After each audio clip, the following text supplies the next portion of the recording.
So we have a quorum. I'm looking for Bobby and Councilmember Hernandez before we get started. Are they there? They're both showing as participants, Mayor.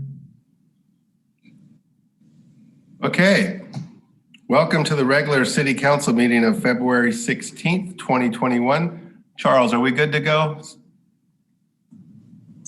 I'll ask IT to give me a thumbs up that we are ready to record. Yes? Okay, sir, we're ready.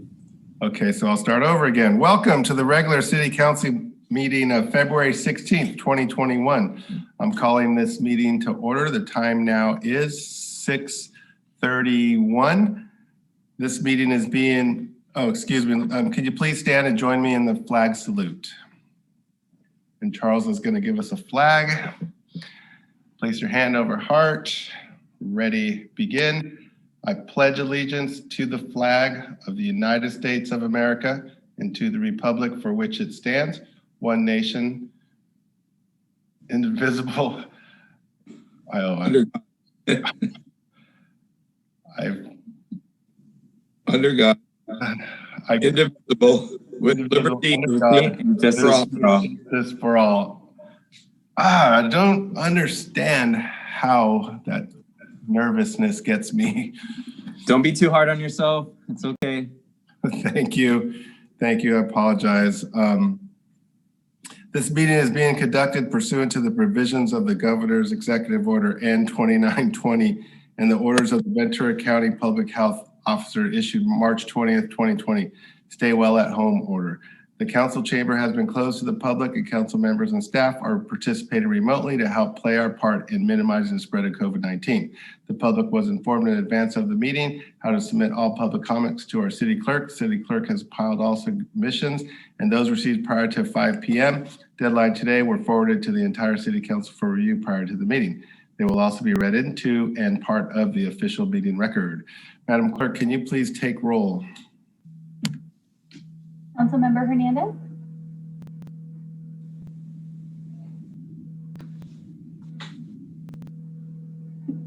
Present, sorry. I'm here. Councilmember Martinez? Present. Councilmember Perez? Here. Mayor Pro Tem Rollins? here. And Mayor Gama? Here. All present. Thank you. Mr. City Attorney, will you please provide a closed session report? Thank you, Mayor Gama. There were two items for a closed session on the agenda tonight. As was stated earlier, the conference with real property negotiators, closed session agenda item 2 is being postponed. With respect to conference with legal counsel regarding existing litigation, Ronald Austin versus City of Port Hueneme, there was a vote taken to accept the signed settlement agreement from the plaintiff, Ronald Austin, in that case, with Mayor Pro Tem Rollins, Councilmember Perez, and Councilmember Hernandez voting yay, and with Mayor Gama and Councilmember Martinez voting nay. Pursuant to Government Code Section 54957.1, Subdivision A3A, the substance of this agreement was no admission of liability on the part of the city, dismissal of the action with prejudice by the plaintiff, and a $1,500 payment from the city to Mr. Austin to finally resolve this matter. And that is all. Thank you. Tonight's inspiration will be provided by Councilmember Perez. If you're ready, we are ready. I'm ready. My inspiration comes in two parts.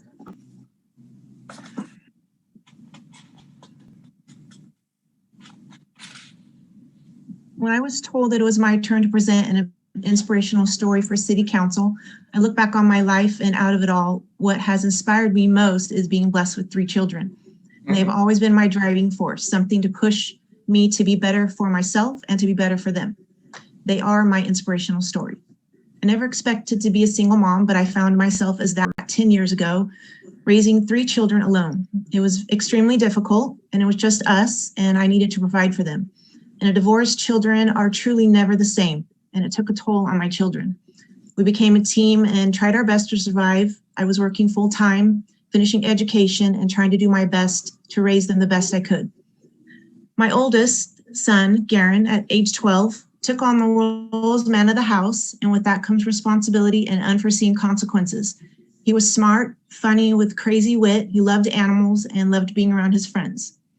My middle child, Kira, is very much like her brother, but with a better understanding of the world. She also struggled emotionally, but she has walked through the fire and is growing into an amazing young woman and has found new inspiration in working and finishing school. My youngest, Adriana, was too young to know what was going on around her. She carries a kind heart, is outgoing, looks forward to hanging out with friends, and is doing extremely well in school. She has set goals and wants to be an FBI agent one day. She has the support she needs to see it through and accomplish just that. Of all of this, took the greatest toll on my son. He battled many demons, and at 18, he opened up and shared with me that he was gay. I told him that my heart loves him no matter what. He was my son, and I supported him 100%.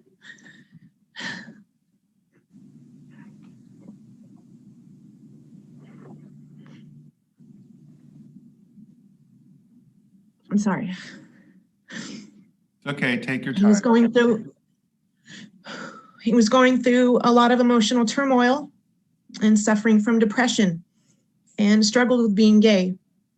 And I encouraged him into counseling, and his stubbornness was relentless. And he thought he knew it all. Eventually, he started to self-medicate, and I didn't learn of this until it was too late. And everything that he was going through came to a head, and he took his own life in July of 2019. He was 22. And losing a child is the #1 most devastating thing a parent can experience. Suicide is a massive splash in a small pond, and it ripples of pain through us all. And myself, his sisters, his father, his stepfather, and stepbrothers and friends all felt the impact. And healing took 1 second at a time, and the pain never leaves. But parents who are survivors of child suicide are just that, survivors. I think all the good memories of him. He was my firstborn and made me a first-time mom, and it gave me strength that I didn't know I had. He saved me. It taught me to be focused and follow through on goals and to push through the fire. Keep moving ahead no matter what. And my faith in God and the people I have around me are an important part of that. And I am so appreciative of my husband, my daughters, and my 2 new stepsons. And all of this gave me a desire to help others who are struggling, to try and give hope to those who don't see anything but darkness, and to keep another mother from having to say goodbye to her child. Mental health issues are still a stigma today. People are suffering even more so now with COVID, and many suffer alone. We have no services in our community. Suicide is the 2nd leading cause of death for ages 10 through 34. In 2018, over 48,000 people committed suicide. Many of our police calls are mental health calls. Getting information out and reaching out to those who are struggling could prevent another senseless death. That's one reason why I'm working on an initiative with the City of Oxnard, our police agencies, and hopefully other local organizations and officials for mental health awareness and suicide prevention, which is coming up in May and September. There are several key legislations that are being introduced that I hope our own congressmen and women will get behind and support. And today we can help those who are suffering in silence and prevent someone else from running ahead to heaven. Some facts on suicide. That many of our homeless people suffer with suicide. It's the 2nd leading cause of death in California for ages 10 through 24. In California, almost every day, 1 person is lost to this silent epidemic. We need more education, awareness, and resources in our schools and available to the community. And we need to let our youth know that they are not alone. And that is all. Thank you for listening. Thank you very much for that touching inspiration, and it comes at a very good time, and I hope people out there are listening, and I hope that some good comes out of your courage to step up tonight and talk about something truly personal, and I thank you for that very much. Thank you. May I have a motion to approve the agenda? Move to approve. Second. Madam Clerk, can we take a roll call? Mayor Pro Tem Rollins, Yes. Councilmember Hernandez, Yes. Councilmember Martinez, Yes. Councilmember Perez, Yes. and Mayor Gama. Yes. Motion passes. Madam Clerk, are we to take roll at this time? It's- My agenda script says that, but we've already taken roll tonight, I believe. Yes, sir. So now we're going to move on to public comments. Madam Clerk, are there any general public comments for tonight? Yes, we received 2 public comments for general public comments tonight. I will go ahead and read those now. The first one was received from Jonathan Haas. It reads, "Good evening. My name is Jonathan Haas. I served as El Monte City Clerk from 2013 to 2018. Since 2015, I have been a whistleblower on Andre Quintero and Team El Monte's embezzlement of $10 million from the El Monte Promise Foundation Scholarship Fund. I have interviewed dozens of El Monte residents who have privately confirmed that Promise funds were used for fraudulent trips to Vietnam and Haiti. A bogus consultant in Salt Lake City, house repairs, and other criminal activities. I have myself been interviewed by the FBI about 24 times. Documents proving the embezzlement have been submitted to the FBI and the District Attorney's Office and are now available to the public online.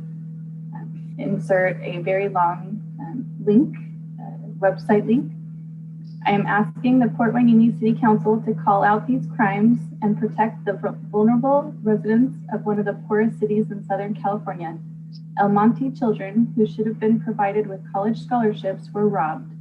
Andre Quintero and Team El Monte members must go to prison. If you have any questions, please call or text me at 626-863-2149. Thank you." That was the end of the first public comment. The second public comment was received from Mark Savala, and it reads, "Hi, my name is Mark Savala. I have lived in Port Hueneme since 2006. I am a Vietnam vet and retired police officer of 33 years. I discovered Port Hueneme because I have a boat in Ventura Harbor for the last 35 years.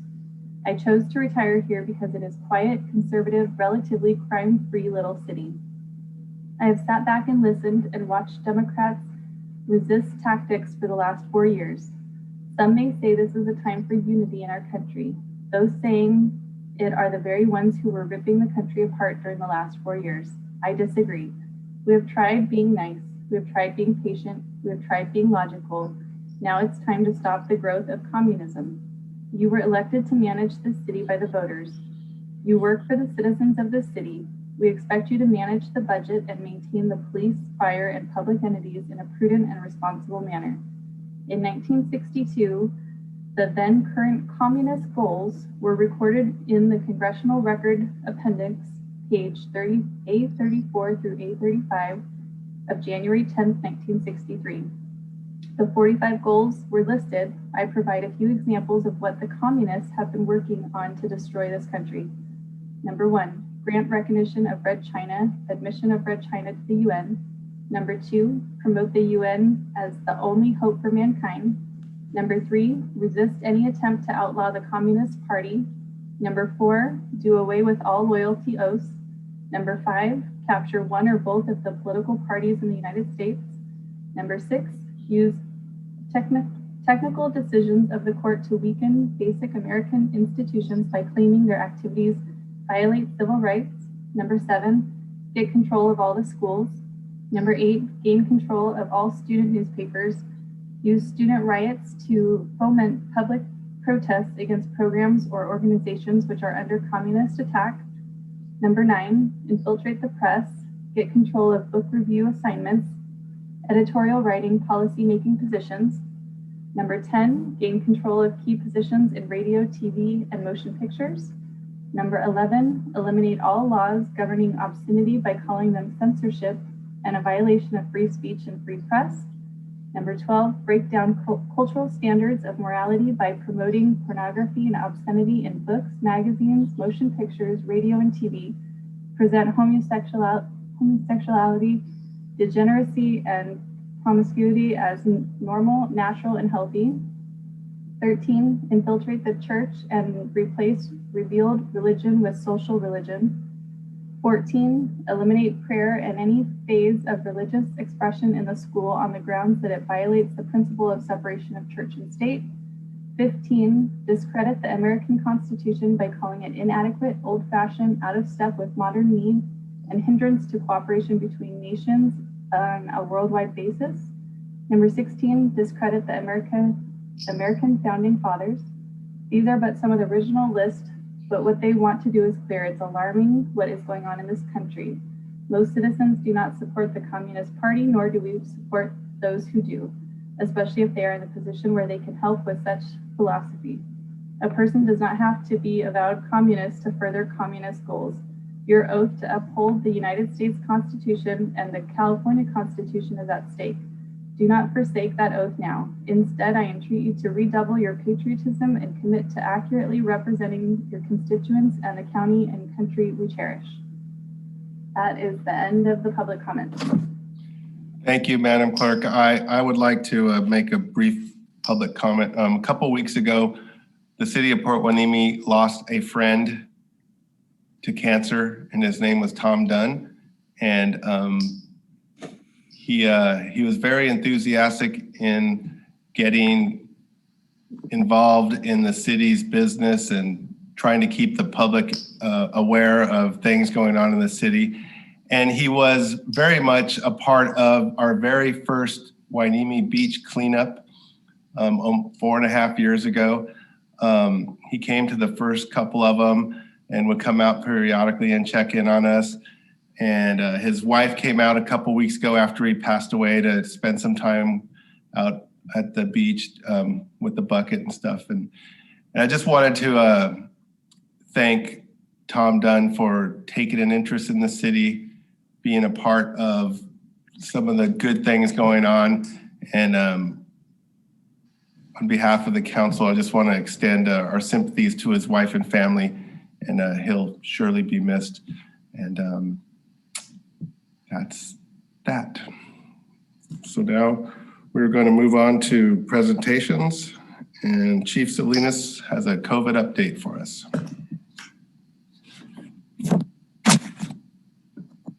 Good evening, Mayor Pro Tem, City Council, and City staff. I am going to give everyone here a brief COVID update. Let me share my screen.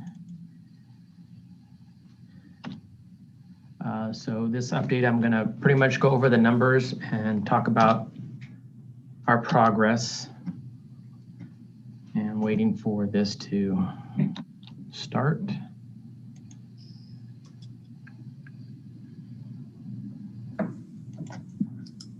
And there we go. Okay, so here I show the two charts for our last meeting along with today's meeting. The numbers you see on the right are up to date. I received the new numbers for this past weekend at 3 o'clock this afternoon. So they do reflect the most current numbers. Things I'd like to point out to everyone here is that we have surpassed the 1 million people tested mark. And in the city of Port Hueneme, we have an additional 223 total cases, moving from 2,050 to 2,273. The number I'd like everyone to really focus on is the number at the bottom, which is the number of active cases in Port Hueneme since our last meeting. That dropped from 193 to 103. And it had capped out there, as you see, at 551 in early January. So we are regressing, which is good. And then another important stat on this chart here is you see ICU beds available. Prior to February 1st, it was as low as 0, then 2.2%. February 1st, it was 9.8%, and then now we're up to 16.2%. And I think our ultimate goal is to get above 20%. This is what it looks like. This is the 7-day average for the city of Port Hueneme since the beginning of the pandemic. And as you can see, we peaked there in mid-January, and you can see our numbers quickly descending as we move along. We did have a slight, I'll call it a 1 or 2 day spike thus far as a result of the Super Bowl, but I don't see that continuing on simply because that was a 1 day event as opposed to like Thanksgiving and Christmas. Those holidays continue day after day with families being in close quarters. So I don't foresee the Super Bowl really causing us to go in the wrong direction. So just to let the public know, there are still plenty of testing sites out there. It's very easy to do. All you need to go is to www.vcc or vccovid.com. You make an appointment at any one of these sites. It takes about 5 minutes. You print out your sheet with your QR code, or you take your cell phone with you to any one of these testing sites, and they will test you right there on the spot. And right now, the turnaround is anywhere between 24 and 48 hours, whether you test negative or positive. And then here, as you can see on the left, it says pop-up sites. Every day, the county has pop-up sites throughout the county of Ventura, which leads me to my next slide, is you can go on the website at any time and see where they will be in the county. And coincidentally, tomorrow, they will be right down the street at Mary Star of the Sea Church, which is located at 463 West Pleasant Valley Road, which is less than half a mile outside of our city limits. And again, there's no appointment for these pop-up testing sites. There is no appointment needed. There is no cost, nor do you need insurance. So where are we with the vaccine distribution timeline? We're starting to enter phase 1B, the tier 1, where they opened it up to people 65 and older. The vaccine rollout is still very slow due to a lack of supplies. And it's even slower right now because all those that got the original vaccination in late December and January are now starting to get their second doses. And so there's not enough right now to roll out new first-time doses because that's being taken up by all those that are now doing their second doses. Though we did receive information today that the county is receiving an additional 6,000 doses that they hadn't expected, so that's good. And then something to let people know is if you are 65 and older and fall under the phase to be eligible for vaccination, all you need to do is go to the COVID-19 vaccination registration portal. And even if all the appointments are full, you can actually sign up and where it says subscribe here, and they will notify you when you meet the criteria to actually register. They make the appointments available Monday mornings, I believe around 7 a.m. And we were talking about vaccinations. So as you can see here in the blue, plenty of first vaccinations, and you're gonna see the pink now overcome the blue as there's going to be a higher rollout of the second doses and fewer first doses simply because of the supply that we currently have. And so that's part of the reason of the slow rollout right now is, again, due to the lack of supply and has nothing to do with us not being prepared as a county to actually distribute those vaccinations. So with that, if anyone has any questions, I'd be more than happy to answer them. Oh, Mr. Rollins. This is not a question, but I'm going to confirm what Chief Salinas said this morning, or a couple days ago. My wife and I registered to get a vaccination, and they were all filled up. However, we got a call, not a call, but we got an email late last night saying they will email you to say, go at 7 in the morning to the Ventura County registration website and just be patient. And they had some additional vaccinations. And at 7:30, we finally clicked in and we were able to get our vaccination for this Thursday. So I would recommend all people who are eligible to register for those vaccinations because they are available. You have to wake up early in the morning, 7 in the morning to do it, but you do that and you'll get, you have a good chance of getting it if you're right on top of it. And they kind of reassured us that anytime there's new COVID vaccinations available, they'll let you know. So thumbs up to Ventura County. I know it's been tough because we haven't been able to get the amount of vaccinations that we would like to get everybody healthy. Thank you, Mayor Pro Tem Rollins. My quick analysis on the math is we're at 13% of our Ventura County population vaccinated now, which I think is a very positive number despite, a little slow start. But it just started, a month ago? I mean, so I think it's very positive. Yeah, I believe it started late December with a few healthcare workers, but really the meat of the population, you are correct, was about mid-January. Yes, and then another thing for the public out there, check with your primary care physicians because when they have doses left over, they're getting them out to primary care, and then primary care physicians are calling their patients who haven't had one yet. And so my mom got a call the other day and they said, hey, we have some vaccination available. And she went down, she got vaccinated. So yeah, things are coming out, exciting, and it's great to see the percentages click up. Any other questions for Chief Salinas? Okay. I think I have a question. How's everything with the gyms right now? I'm just curious. Do we have any update? Like, they're all open? Just to double check, or did any of the gyms have to close? So all the gyms are still closed with the exception of those that have chosen to operate outdoors. So if you see an indoor gym, they are not doing so legally. Okay. All right. There are still a few stray gyms out there.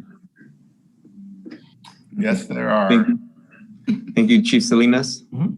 Any other questions for Chief Salinas? Thank you very much for your COVID update. We are now going to move on to the second presentation of the night. And my notes.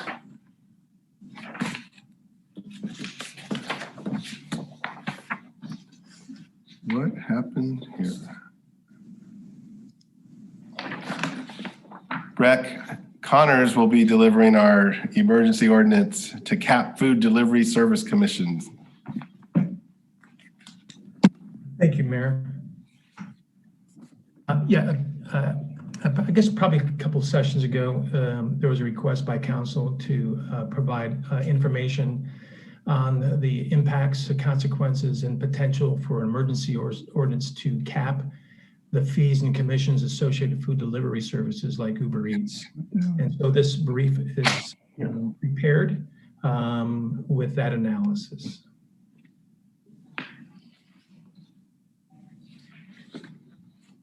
The brief really is going to be broken down in a couple different components. I'm going to evaluate and explain how the Big Four, the 95% of the market share kind of works, how they decided to build a business model that is fairly identical between them, and how they monetize their product. They're going to look at how they treat restaurant partners, the folks that the council members are concerned about, and how those impacts on those contracts reflect a cut in their profitability or net revenue.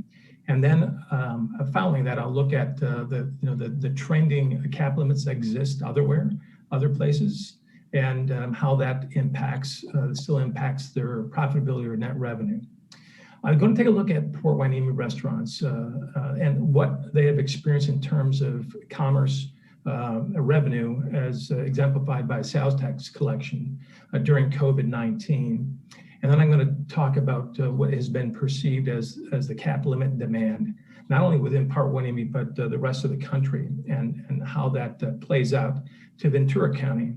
And then I'll get into some of the things that the legal advisement from our city attorney and his colleagues and his research and from the staff impacts would potentially impact the way we have to do business in the future if we should choose to pursue that option. And then I'll look at consequences to those folks that we're trying to help and serve.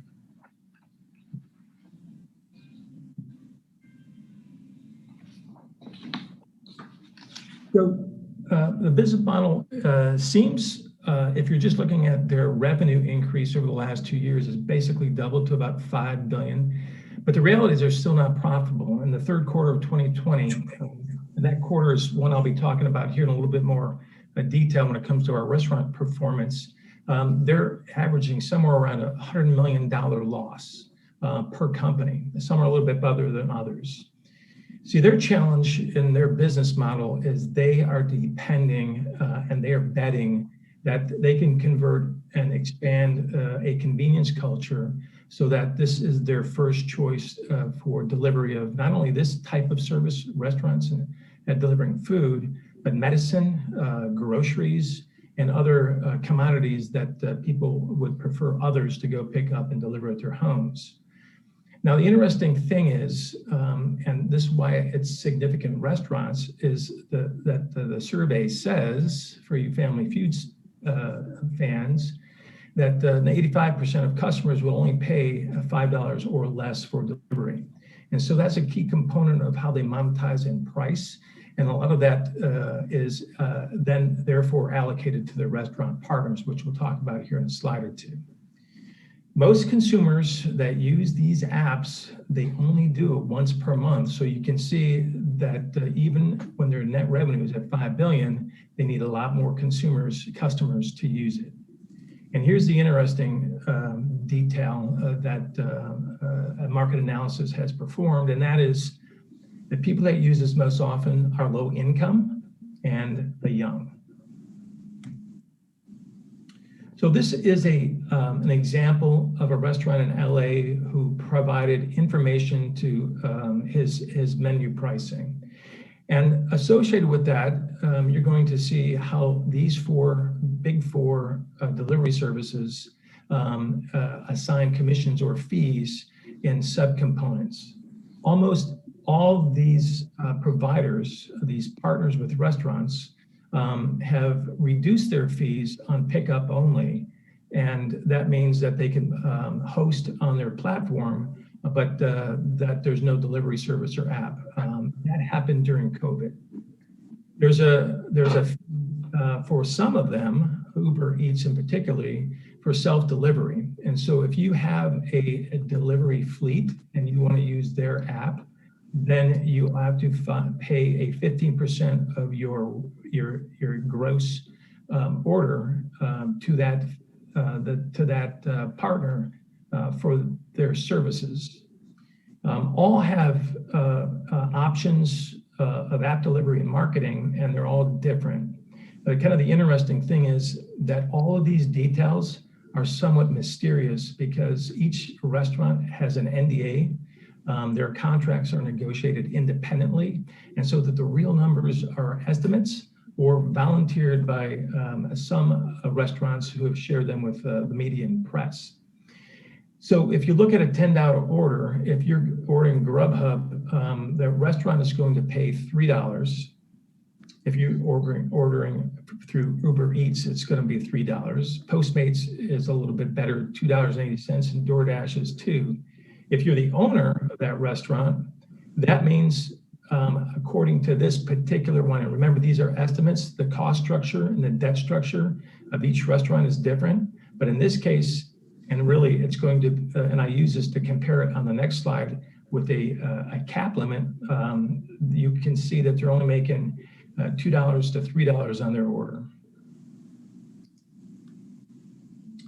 Now, the popular cap limits, a lot of big cities, not very many small cities, are 15% for service and 5% for marketing. And so now you have a maximum of 20% commission fees. And if you use that same order, all of them would pay $2 to those services, and their profit would be exactly $3. Again, this is an example of an actual restaurant and the data that they provided. And all restaurants are different.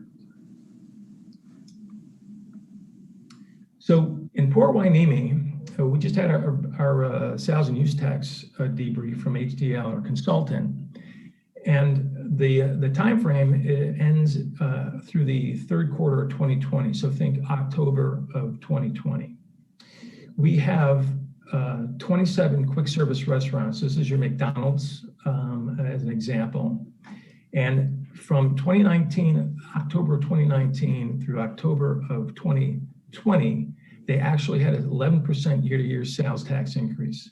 This doesn't necessarily correlate exactly to profit, but it would suggest that they had a business bump. The rest of the state was not so good.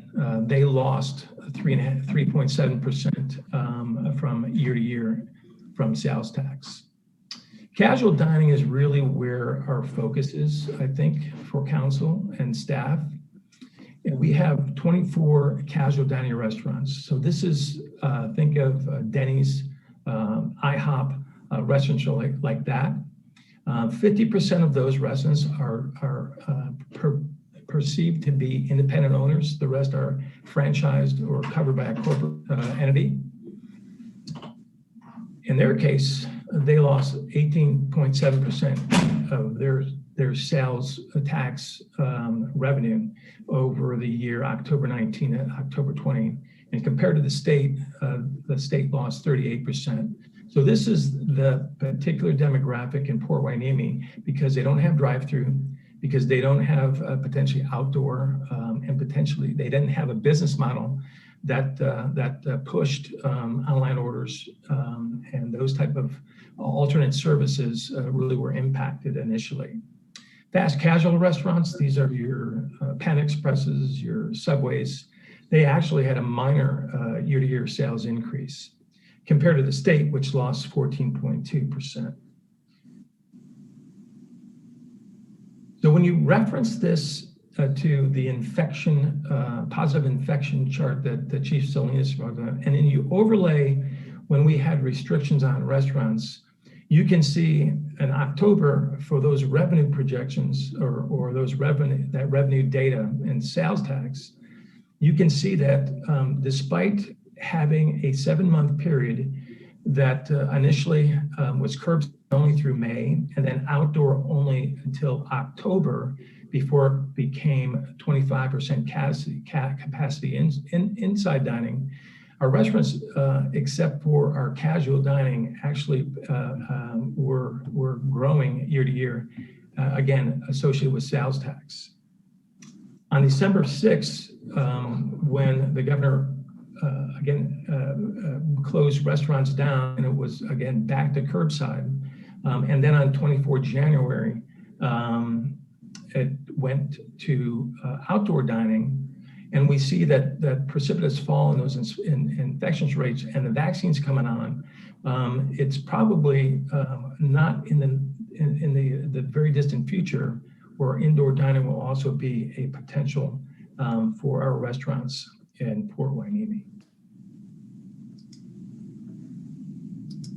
So the demand for this service cap on commissions really is not new.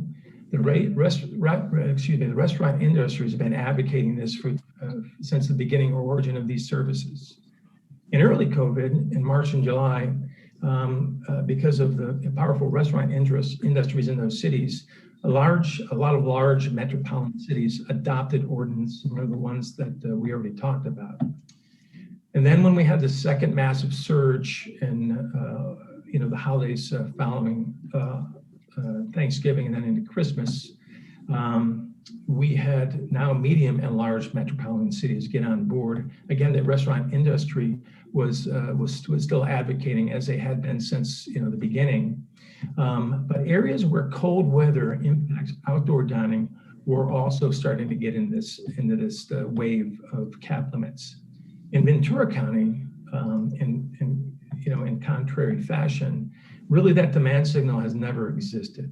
And although I can't necessarily point to a single factor, I do believe that aggressive grant programs, both in terms of the county as well as state, combined with the fair weather that we normally have in the winter, that allows outdoor dining. And then what we hear from a handful of anecdotal comments from restaurant owners is that cash flow is much more important to survivability than profitability.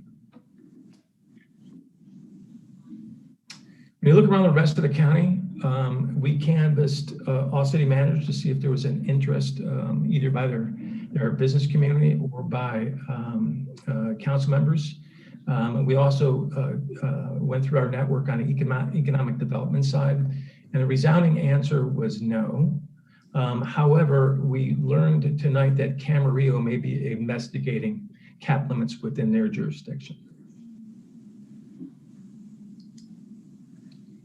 So what are the considerations for an emergency ordinance? Well, the first one that our city attorney will point you to is the Emergency Act.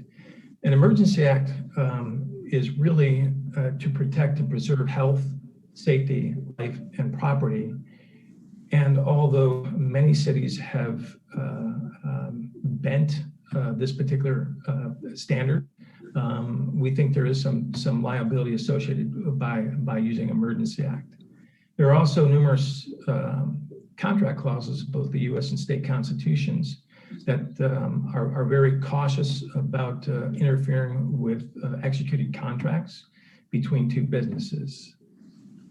So on the small city side, we do have legal risk exposure. As I mentioned, we have a fairly frail legal basis. And if we get countersued or sued by large companies, and they're suing everybody in labor unions and a variety of different other areas, we just don't have the financial capacity to defend a lawsuit. When you throw in the fact that to actually facilitate this program and execute it by the city staff, it's a fairly a large challenge. In fact, it would probably not be executable at all.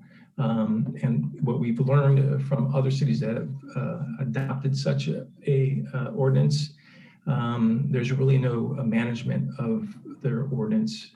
And in fact, these companies are still charging the same commissions. Unintended consequences could be significant for a variety of our community, both restaurant owners and customers. This is from Mark Cohn, Director of Retail Studies at Columbia University. And really the summary is, for all of this, is the only way to offset this is to raise the prices of food, which is going to go to your consumer. And when the food price for consumers receiving delivery increases, and it hits that magic number, and it may be a little bit higher than 5 in COVID, they're going to stop using the service. And when they stop using the service, then the restaurants start to suffer as well. Restaurants do have alternatives using these food delivery services. They can separate their non-food menu items from delivery food items and do separate pricing. This retains their revenue production, although the customer will suffer to a certain degree. And remember, we're only talking really about 12 or so restaurants in our community anyhow. And the other thing that happens when you do that is for those restaurants that have loyal customers that will come in anyhow, they have a nice mix of pickup, outdoor dining, and potentially soon indoor dining. They can use a local courier that they exist out there and do self-delivery, or they can create their own delivery service, which is not inexpensive. They can alternate takeout and delivery apps and not use those power four players. And there's many out there, and they're growing quite fast. They can also use hybrid combinations. Some restaurants even put menus for their pickup service inside their delivery app service so that they get promotions on top of the service companies doing their marketing. And then there are many apps that are being developed right now for homemade applications. So you can do orders And you can track customers and you get the data analytics and the marketing just like you would with these other apps. And the reality for all restaurants is that there's a shift in consumer use. And by probably late 2021, 2022, that online orders are going to exceed call-in orders.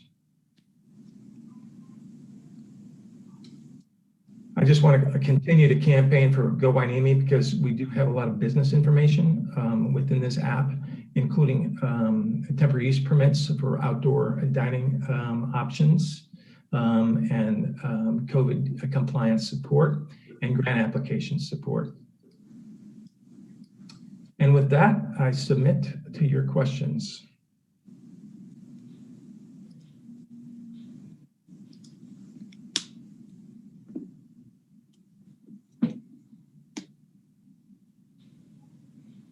My mouse stopped working there for a second.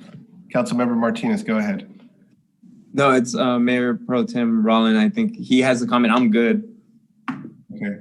I just want to thank City Manager Council to give us all these facts and information. It gives you a better gives us a broader perspective of all the issues and the challenges of the restaurants and stuff. I mean, you know, our first reaction is probably to react emotionally that we want to help our local businesses. But, you know, as you've kind of laid it out, you know, there's with every yin, there's the yang. So thank you again.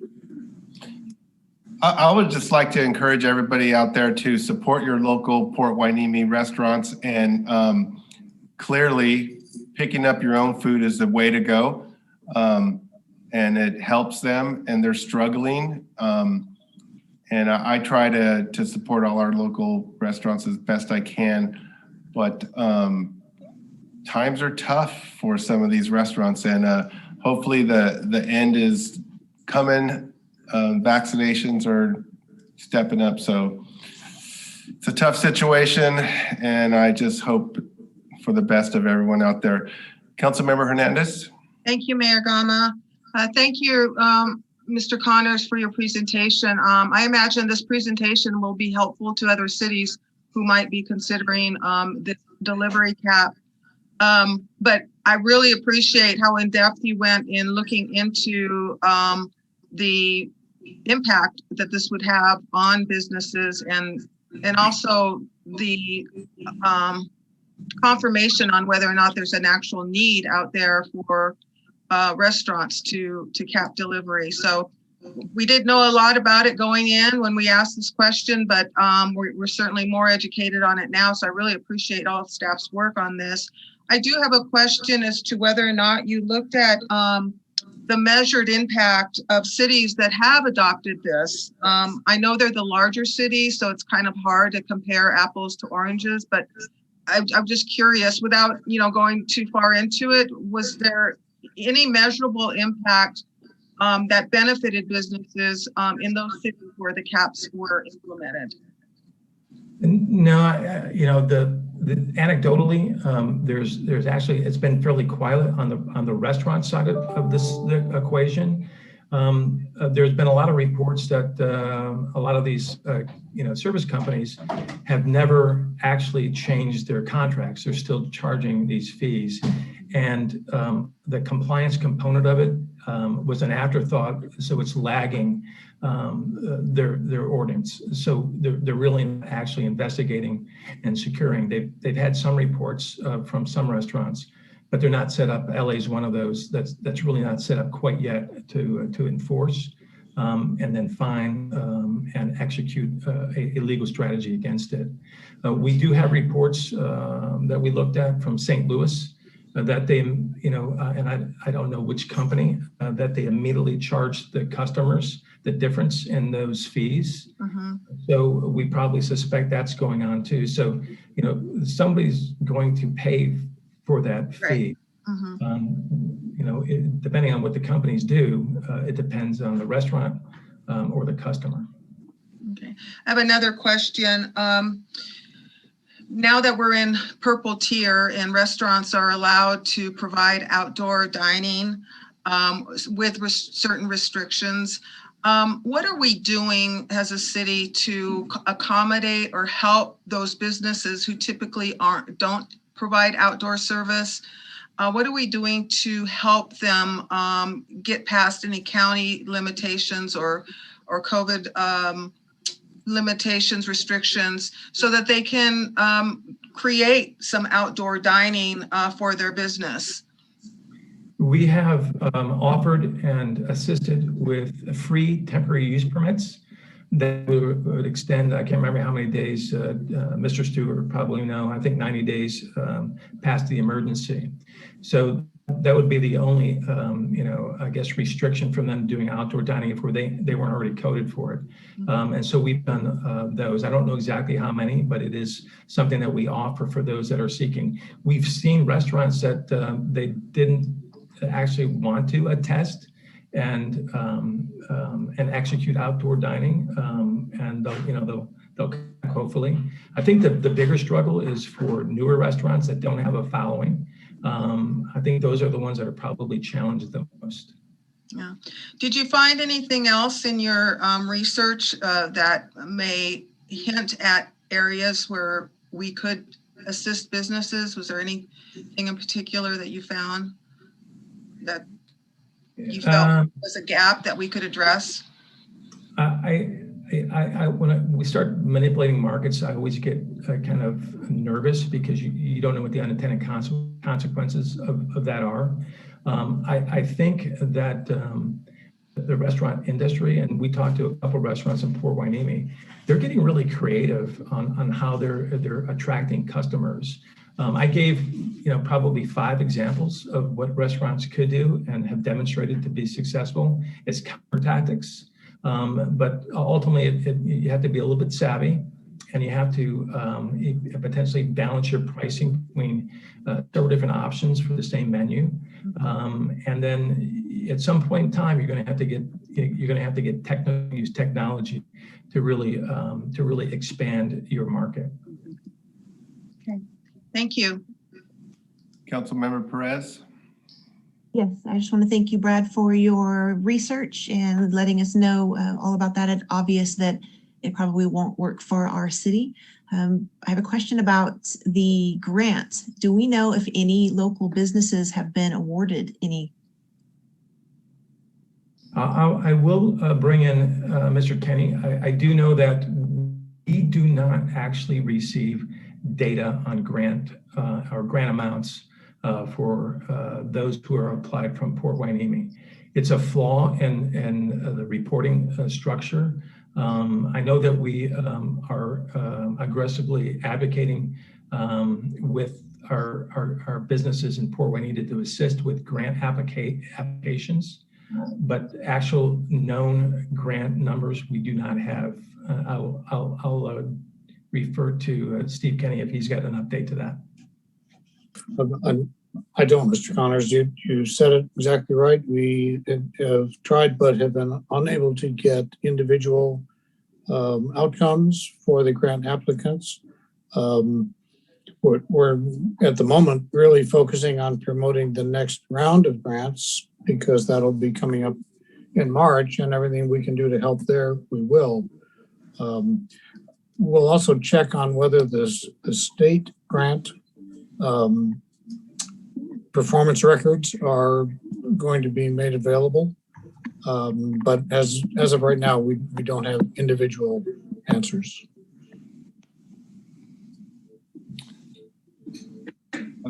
Are there any other questions? I have one more question. Go ahead. Thank you. Councilmember Hernandez. Mr. Kenny, if you could come back, I wanted to ask you with regards to grants, if you the next round of grants that you're talking about coming in March, is that the CDBG grants? Well, they're not CDBG grants, but they're coming through CDBG, and they're making allocations based on population, and they're taking county populations separate from city populations. Is that what you're talking about? I sat in on a federal legislative session today, and they had a lot to say about this next round of money that's coming in under the CARES Act. No, council member, that's a separate program. The grants that I was referring to are purely local, approved by and administered by the Board of Supervisors. Okay. The same as the last grants that were awarded last summer. We'll be just going through a similar round again, starting in March, but it's all locally administered. And we should be glad for that, because anytime CDBG funds are involved, it becomes really difficult and complicated. And we've been able to avoid that by the county allocating its own funds. From what I understand, the CDBG money is going to be allocated in a more simpler fashion. They're just using the CDBG vehicle to distribute the money, but that once the money is made available, that there's going to be quite a lot of flexibility in how that money is going to be used. So I would stand ready for that. And many cities, the whole idea of this money going to cities and counties is to provide relief for cities who have suffered losses, revenue losses due to COVID. And I know while we came out okay this year, we don't know what next year's going to look like. And so these monies will can be used for future years where we might need to cover our losses in sales tax revenue or anything else related to COVID. Right. Well, we'll follow that closely. I think that's a newly emerging source of funds that is just coming out now, which is why you were on that call. So we'll track it closely to see what the details are and how we can best use it. Okay, I think I have some information I can send to you. Thank you. That'd be great. Rep. Pro Tem Rollins. So I'm, I guess, a little bit perplexed. The county has approved a number of grants for local businesses. Do they provided the local cities a list of at least who they've approved? Maybe not by city, but there must be some kind of a document that said we've approved, X amount of business. I mean, these particular businesses, for this amount, maybe this amount or something like that. There must be some kind of a list or some kind of, I don't know, reckoning of sorts. I don't know. Well, I know that there was a lot of back and forth in the fall between the county and the Ventura County Community Foundation, which was the contract administrator of the program, about the legality and I guess morality of releasing names of individual businesses. I think that ultimately got resolved, but we've not seen specific results from it. I'll be happy to, and I will check back with the county this week to see to what extent we're able to get those details.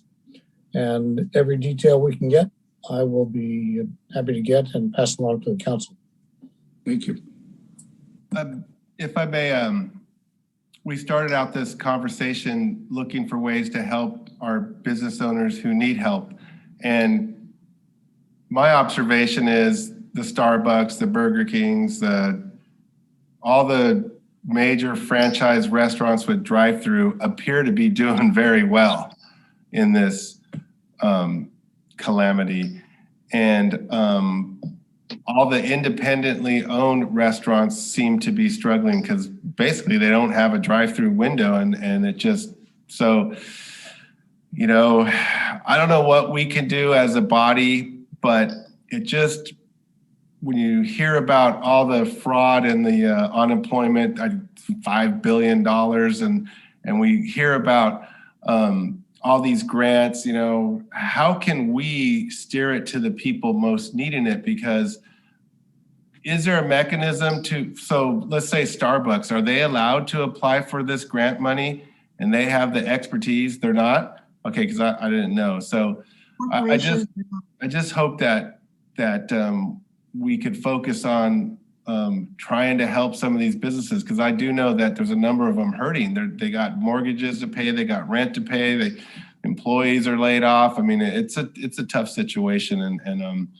I don't know of any grant program that's going to make any business whole again. And so hopefully they could hang on a little bit longer, and hopefully if we could get creative and find ways to support them, that would be nice, but it's tough. It's tough out there. Any other comments or questions? Council Member Hernandez. Yeah, I just wanted to make sure that, as council members, we do hear from constituents, and we frequent restaurants and we hear, problems that they might be having. But the best resource is really to go to BC Recovers, because there they will find all the grant opportunities that are available, and these loans, low interest loans, and all the financial assistance that is possibly available right now. That's where they should go. And then if they need assistance to contact us, if they have problems completing the grant, then we can perhaps have Steve Kenny help them. But all that information is there, and there's a lot of assistance available right now. There's free assistance where you don't have to pay the grants back. There's the PPP loans. I forget what that stands, but that's for basically your personnel. There's SBA small business loans. So there's a lot of information. If you take a look at BC Recovers, you'll learn more about what's available to businesses. So I think if we do anything, we can help share that information. Thanks, Councilmember Hernandez. And all that information is also repopulated and validated on our emergency. Oh, right, of course, yes. Any other questions, comments? Having seen none, we're going to move on to the consent agenda. Thank you very much for that comprehensive report. On the consent agenda, we have item number 3, approved minutes of the City Council for the regular meeting of February 1st, 2021. Receive and file the finance cash disbursements for January 26, 2021 through February 8th, 2021. The recommendation is to file the disbursements. Item number 5, award of contract for classification and compensation study. It's recommended that we award the contract to Ralph Andersons and Associates to prepare and conduct a classification and compensation study, and authorize the city manager to execute a contract in the amount of $50,000 subject to review and approval of the City Council. May I have a motion to approve the consent calendar? So moved. Do we have a second? Second. Okay, we have 2 seconds. Mr. Rollins. I'll defer to Mr. Councilman Martinez for the second. Okay, may we have a roll call vote, please? Councilmember Hernandez, Yes. Councilmember Martinez, Yes. Councilmember Perez. Yes. Mayor Pro Tem Rollins, Yes. and Mayor Gama. Yes. Motion passes unanimously. Thank you. We are now moving on to public hearing. An amendment to section 5141 of the city's municipal code regarding fireworks. This hearing is now open at 7:34 p.m. Do any members of the City Council have any conflicts to disclose? It appears we have none. Madam Clerk, do you have proof of publication as required by law? Yes, sir, I do. Do we have a complete file of reports and exhibits? Yes, we do. Will staff please present the report? Good evening, Mayor Gama and esteemed City Council. This is Kevin Spalding presenting.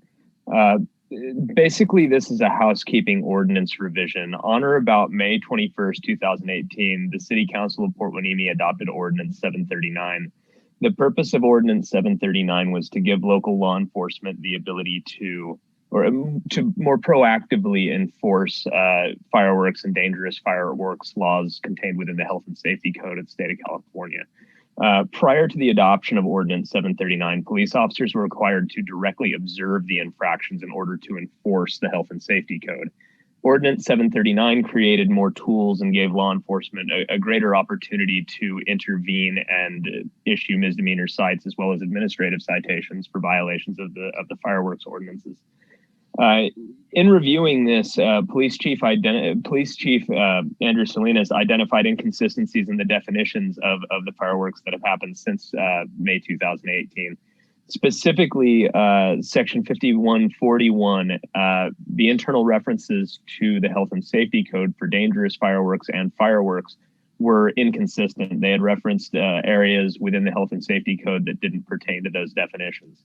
So the purpose of this amendment is really to identify the appropriate sections within the Health and Safety Code that correspond to the definitions of dangerous fireworks and fireworks so that we can continue enforcing the act without any ambiguity. Does that conclude your report? Yes, it does. Chief Salinas, do you have anything to add? I do not. That was perfectly said. Okay. Council, do you have any questions for staff? Seeing none. At this time, we'll read any public comments that we received in regards to this item. There were no public comments received, sir. Okay, no public comments received. Therefore, we'll close the public hearing at 7:37 p.m. And I'll look for a motion to amend section 5141 of the city's municipal code regarding fireworks. The recommendation is that the city council introduce for first reading, waiving full reading, an ordinance of the city council of the city of Port Hueneme, California, amending section 5141 of part G of chapter 2 of article 5 of the city of Port Hueneme municipal code relating to fireworks. May I have a motion? Move to amend the city municipal code regarding fireworks. Do we have a second? Second. Councilmember Perez provided the second. Madam Clerk, may we have a roll call vote, please? Mayor Pro Tem Rollins? Yes. Councilmember Perez? Yes. Councilmember Hernandez? Yes. Councilmember Martinez? Yes. And Mayor Gama. Yes. Motion passes unanimously. Thank you very much. We are now moving on to business items. Approval of electrical instrumentation technician 2 position. Who will be providing information on this? I will, Don Villafana. Good evening, Mayor Gama and City Council.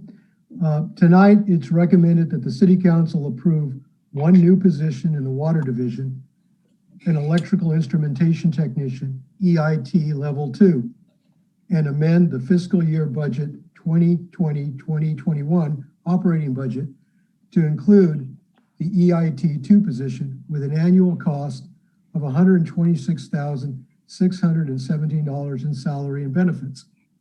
Currently, the city has one electrical instrumentation technician.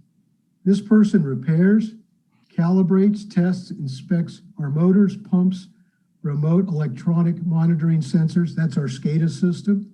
They assist in the wastewater division, maintaining our sewage pump stations, our remote monitoring systems there.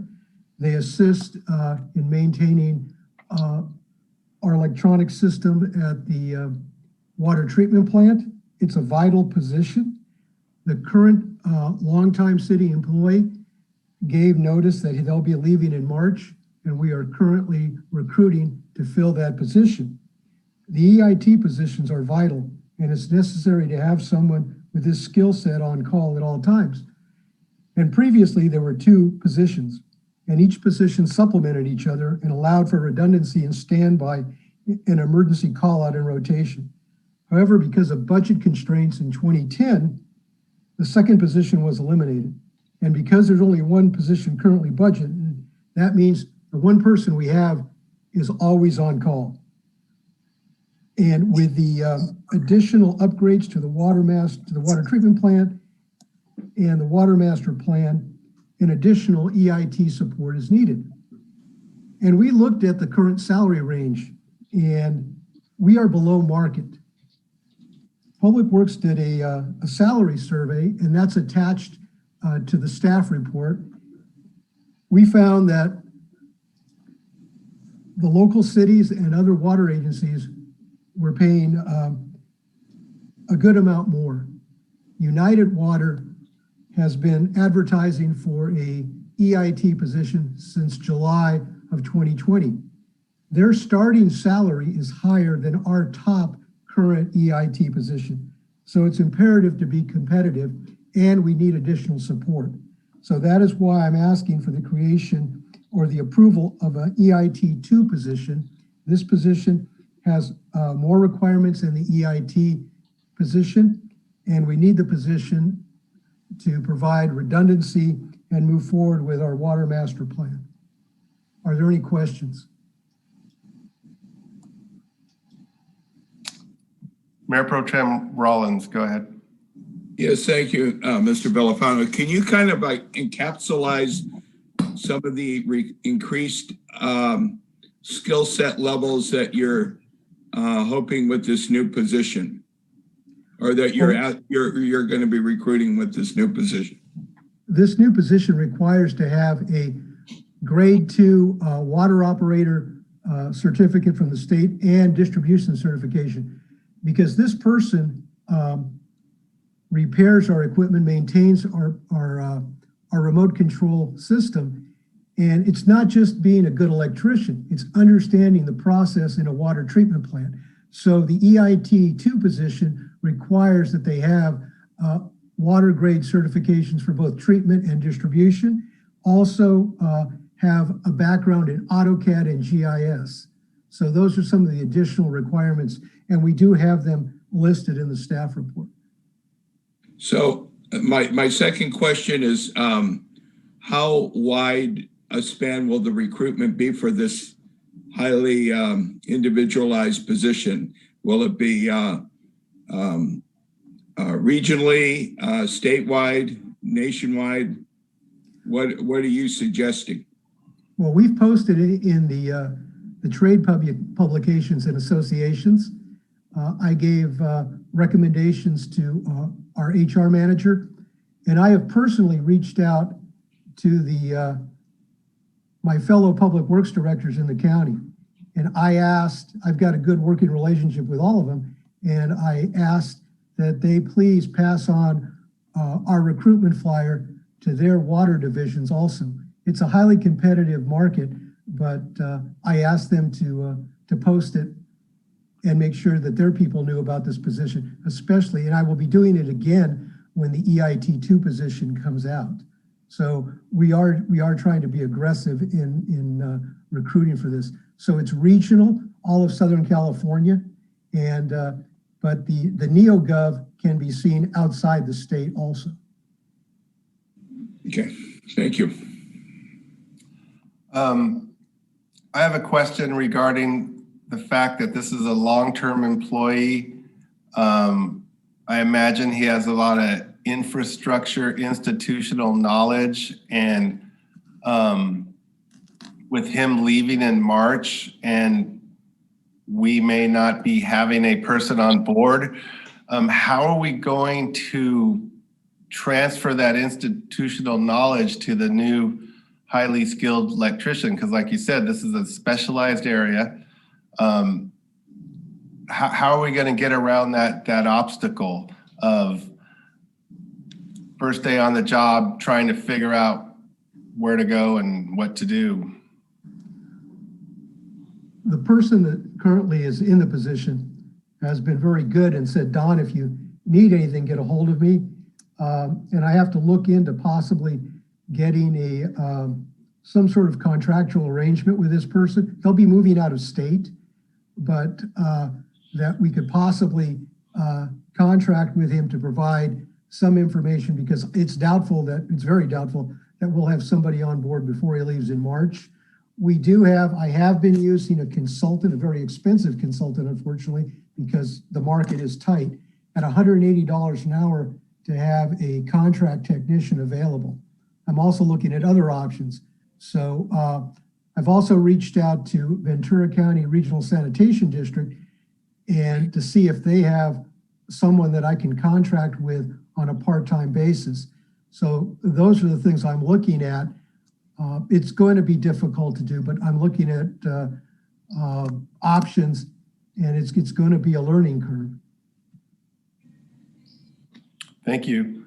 Any other comments or questions for Mr. Villafana? Okay. May we have a motion? I'll move to approve the electrical instrumentation technician 2 for Public Works Department. I'll second it. Madam Clerk, may we have a roll call vote? Councilmember Hernandez, Yes. Mayor Gama, Yes. Councilmember Martinez, Yes. Councilmember Perez, Yes. and Mayor Pro Tem Rollins. Yes. Also 5-0. Thank you very you. much. Appreciate it. We are moving on to council members' reports and comments. And I would like to, who would like to go first? I'll go first. Okay, Councilmember Hernandez. Okay, thank you. So I have just a few items I wanted to share with you tonight. It won't take too long. First of all, I wanted to thank Councilmember Perez for her inspiration. That was quite moving, and I think it was just amazing how we work together, but we don't always know what goes on in our lives. And I would thought that was really special. So thank you for sharing. Thank you for being this bold to share that, your personal information. It really struck me. So thank you for that. And then Mayor Gama had mentioned the loss of Tom Dunn, and I was intending to come here tonight to ask if we could please draft a resolution for Tom's family on his contributions and accomplishments. And I know that staff is really busy, and I know that you've got a pile of work going on. So I'm happy to help write that resolution or that proclamation. So if we could put that on our list of things to do, and talk later, I'm happy to help with the language. And not only for Tom Dunn, I would like to see something for John Sharkey as well. And I know we talked about it before with the prior council, but I don't know that anything was actually done. So if staff could take note of that, I'd appreciate it. And again, I'll help. I'd be happy to help and meet with Beverly Kelly and help draft that as well. We're all real busy, I'm sure, with our new committee assignments. I wanted just to share a report from the SCAG Policy Committee, which I sit on. I'm also a part of the Transportation Committee, and I'm also on the Public Safety Policy Committee.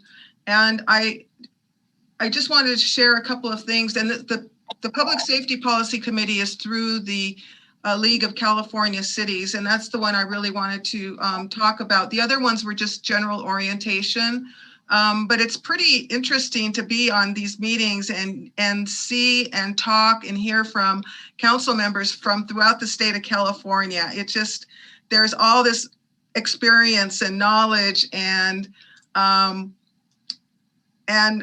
just, the presence of all these council members is pretty amazing. It's really interesting to sit in on these Zoom meetings. You get to see everybody and see where they're from. But I just wanted to share from the Public Safety Policy Committee under the League of California Cities. They are talking about police reform and the impact it has on police departments' ability to recruit quality candidates. And this information I'm sharing with Chief Salinas and with our city manager. So in the event that they have any input, they can provide that to me and I'll take it back to the committee. But most of all, I just want to be able to provide to them a heads up on any legislative issues that are coming down the road. On a wider level, on the strategic priorities for California cities, I think are important, and they have 4 of them. One is to secure state and federal funding for local COVID-19 public health response and economic recovery, and that's being clearly addressed. Their second priority is to secure funding to increase supply and affordability of housing resources to assist individuals at risk or already experiencing homelessness. And that's an issue that we're working on, the homeless issue. And then number 3, improve state and local coordination and planning to strengthen community disaster preparedness, resiliency, and recovery. And I'm one of 2 members of this committee that is bringing emergency management experience to this discussion. So I look forward to that. And then finally, 4 is the protect and modernize critical infrastructure. So those are the 4 strategic focus areas that are coming out of the League of California Cities that we'll be hearing more about. And let's see, with that, VRSD, the final comment I wanted to make is on the Ventura Regional Sanitation District. We're having some issues with a potential contractual change between the city of Oxnard and Ventura Regional Sanitation District. It looks like Oxnard is considering or will be considering the going 100% with a sanitation company out of CME. And if they do that, that could have some implications for us as a city because we use VRSD for transporting our trash to Toland Road. So March 1st, at our March 1st meeting, I've asked for this to be agendized so that we can hear a presentation from the executive director from VRSD to talk about really what's going on and to ask for our support, to advocate on behalf of VRSD, because if they go away, then the costs for our movement of trash is going to go up as well. They service 9 cities. I think they also service the base, but in any case, I've asked for that to be on the agenda, and so we can look forward to hearing that presentation and learn more about how this could impact our city and our residents as well. So with that, that's all I have. Thank you. Thank you, Councilmember Perez. So yes, so the only committee meeting I had, which is SCAG, Community Economic and Human Development Committee, and bear with me that it was my first time. And the main thing I got out of that is the Regional Early Access Program gave an interesting presentation on community or CDFIs, which are local community lenders. They provide financial resources for underserved communities, small business owners, and home ownership for those that can't get traditional home loans at other banks or institutions. They have access to affordable housing, small business, and tech support. They have focused lending, and we actually have one in the county, which is located in Oxnard. So I thought that was very helpful and something that our small businesses should know about. And that's pretty much it. Thank you. Councilmember Martinez. Yes, the REACH meeting last week was canceled and it's postponed for this week, and still haven't met with sister cities. So mine's quite short. That's about it. And we're not opening. We're only talking about. Correct. Okay. Cool. Yeah, We're good. the last item on our agenda is future agenda items. Thank you. Mayor Pro Tem Rollins. I think we can all be proud as a council being involved in the Southern California Association of Governments. I too am involved in the Energy and Environment Committee. But I wanted to touch with last week was a busy week. I'm your representative on the Ventura County Transportation Commission and also the Gold Coast.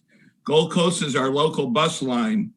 And at my first meeting, I learned that in this area, we have a high use of that facility because many of the people who work on a daily basis utilize our Gold Coast transportation buses, unlike perhaps other parts of the state. We really depend on it.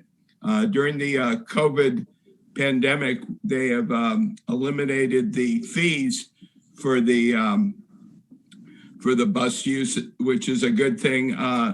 But it's also created a financial strain on the Gold Coast that they're trying to deal with. Another issue that's come up is the fact that because it's free, many, or not many, but some people have utilized it to stay on it all day. And that's a tough situation because not only do they stay it on day, but because of COVID requirements, there's less a lower capacity use of it. So that's tough for some of the people who depend on it to get to their work every day. One of the good things is the Ventura County Transportation Committee that I went, the organization approved a matching grant for the port for providing a device to eliminate the idle pollution. They have approximately 12 to 13 tractors at the port that when they utilize them, instead of having to manually turn them on and off, this device will turn them off and then turn them back on when they use it. So that prevents a lot of pollution to our local citizens, which is a good thing. And it was a matching grant with both the port and the Ventura County Transmission Commission. I guess finally, I think some of us were all at the local open house at both Bubbling Springs and at Bolker Park to get input for a grant application to see what the community would like to see in the park. And the general takeaway that I got was they would like to see more amenities. They ranged everything from athletic lighting to dog parks to one of the more striking things is to develop some kind of a program for turf renovation. In many cases, the parks suffer greatly from when we had weaker economic times. There's in many cases, there's more weeds than there are grass. And so that's some of the takeaways that I got on to that. And then also, interestingly enough, there was a big request there was a substantial request for some kind of water feature for the kids during the summer. And that would be my report. I have one request for a future agenda item. Thank you, Mr. Rollins. So this week, Beacon is going to have its Sand Summit on Thursday from 9 to 11. And it's really important for all of us to understand the extent of the dredging issue and with our sand. And the bottom line is, even with the deepening project and the successful completion of this year's biannual dredging, we are still below the target of 1.2 million cubic yards of sand moved around the corner per year. And over the years, we've developed a deficit every year after year after year.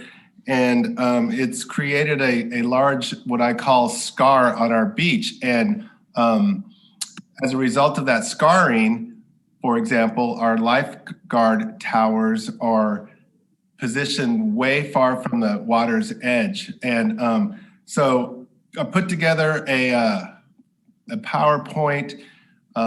Thank you, Council Member Martinez, for your drone expertise. This guy is really good with his drone. And you could see the deficit. And so part of our strategy with Beacon and the Sand Summit is to understand the problem and begin to think about an alternative way to handle it, because the way we're doing it, frankly, it's not working. And over the long term, our beach is going to continue to degrade.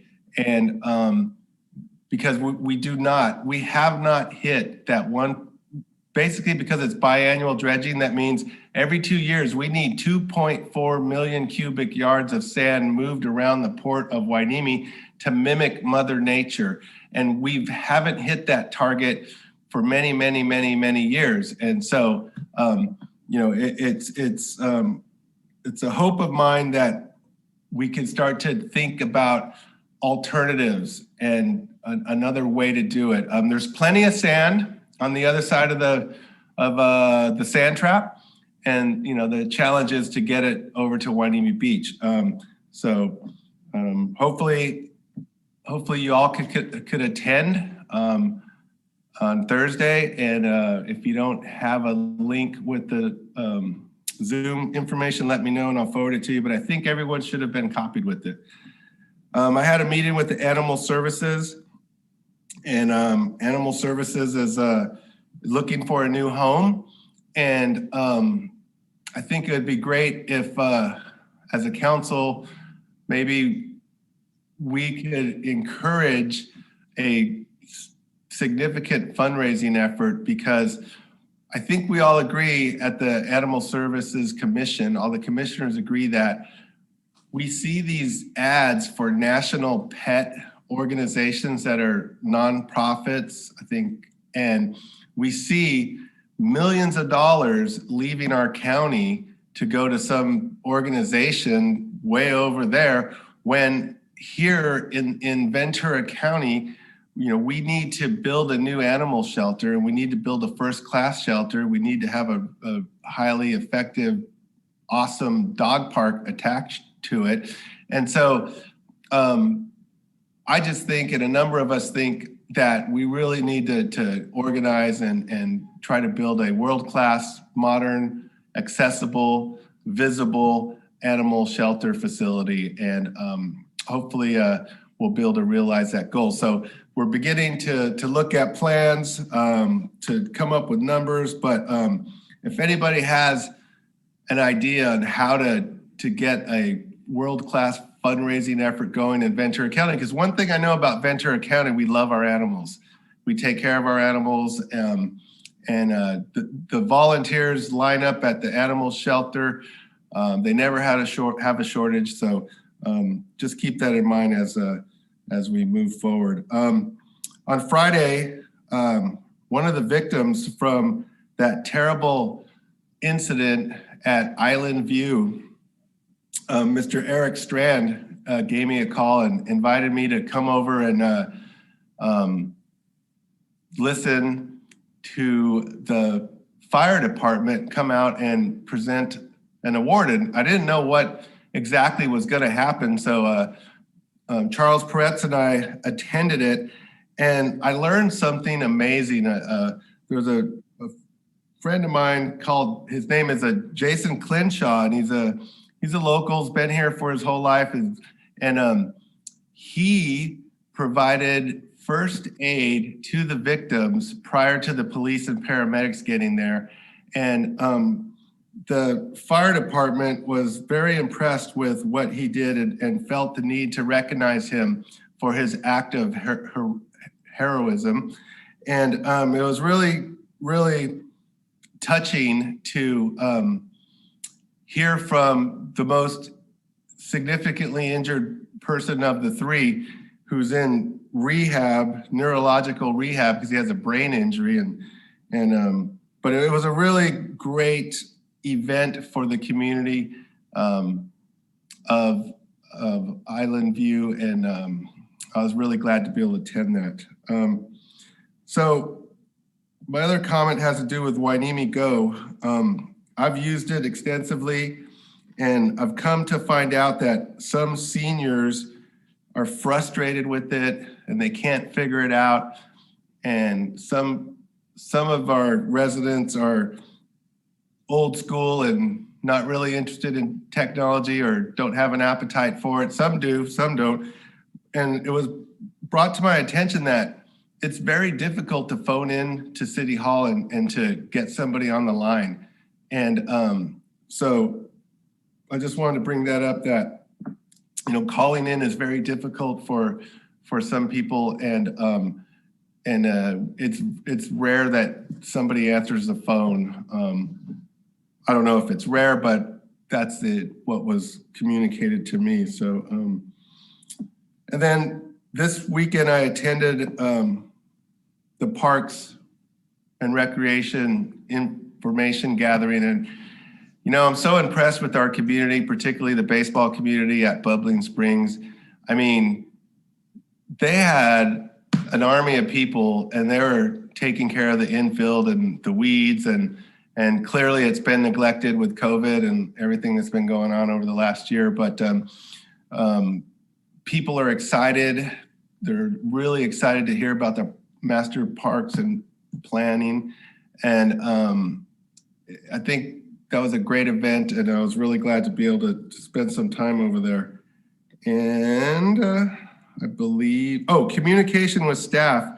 You know, it's a difficult thing for the city council to understand what's going on in the city and with city staff. And, you know, we don't have a way to communicate with them. And perhaps we can consider a way to ascertain information from city staff to the city council, maybe by a anonymous box or something to that effect. But, you know, started thinking about it, it's like, it is difficult because, as you know, as council members, we should not be going out and trying to get information from staff members. But at the same time, you know, veteran employees like this individual who's getting to retire, you know, he's taking with him so much information that is valuable to our organization. And so I just thought I'd throw that out there to think about. And that is the end of my comments. So we are now, anyone else have anything else they'd like to add before we move on? Okay, so now we are at the last item of our agenda, request for future agenda items. Council members may request items to be placed on a future agenda at this time. All requested items will require a motion and a second and a majority vote per adopted council policies to be placed on a future agenda and will be scheduled at the city manager's discretion. So does anybody have any requests for future agenda items? Council Member Hernandez. Yeah, I just wanted to formally request the VRSD presentation on the March 1st agenda. I've already got tacit approval from the city manager, but I wanted to get the city council support with that. A second. Rich, you're on twice. Yeah, That's truly a second. Okay, that's a second. Mayor, this is city manager. We've already agendized that for 1 year, so the vote's not required. Okay, thank you. Okay. Anyone else have any requests for future agenda items? Yes. Mr. Rollins, go ahead. I know that we are a Tree City USA, and I know that we have a lot of mature trees throughout the city that are in various states of condition. And I would like to see at some future council meeting that the staff present to us what a Tree City USA means and what our policy is regarding tree removal and also tree replacement. I know we hold a high standard for the various different HOAs when it's time for them or when they request to remove trees, and when what the replacement policy is for them. And I would like to see that policy presented by our city as far as how we deal with street trees. I'll second that motion. May we have a roll call vote, please? Mayor Pro Tem Rollins, Yes. Mayor Gama, Yes. Councilmember Hernandez, Yes. Councilmember Martinez, Yes. Councilmember Perez. Yes. Motion passes unanimously. Thank you. Mayor Pro Tem Rollins, do you have any other requests for future agenda items? No. Anyone else has any requests for future agenda items? Councilmember Martinez. Right now, with everything going on with COVID, the science shows that there's more children that are gaining weight and becoming more obese because they're stuck at home and they're not exercising. And one of the things that I would like us to see is open up the basketball courts at least at Miranda Park. So I know we can have some protocols, some safety protocols. I noticed that there's parks in other cities that have rims, and we haven't had the rims this entire time. So would your motion be to have a future agenda item on youth activities and park activities post-COVID? Specifically open up, to open up, put the courts, the rims on the basketball courts right now at Miranda Park. I would second that motion. Madam Clerk, can we have a roll call vote, please? Councilmember Martinez, Yes. Mayor Gama, Yes. Councilmember Hernandez, Yes. Councilmember Perez, Yes. and Mayor Pro Tem Rollins. Yes. Motion passes. Madam Clerk, may I make a comment going back one item on the agenda, because I was just made aware of something I forgot to mention. Yes, of course. Okay, so this is a part of council mayor comments. So when I attended Bubbling Springs Park, their swing sets are fully operational. Yet the swing sets on the beach are locked up and chained up. And I'm wondering along those lines of that agenda item is, what is going on here? Why are some swing sets locked up and others aren't? So that's my comment for staff. Thank you, sir. So this brings us to the end of our meeting. Are there any other comments from council members? Okay, having heard none, we are going to adjourn this meeting today, February 16th, 2021 at 8:13 p.m. Bye. How do I get out of here?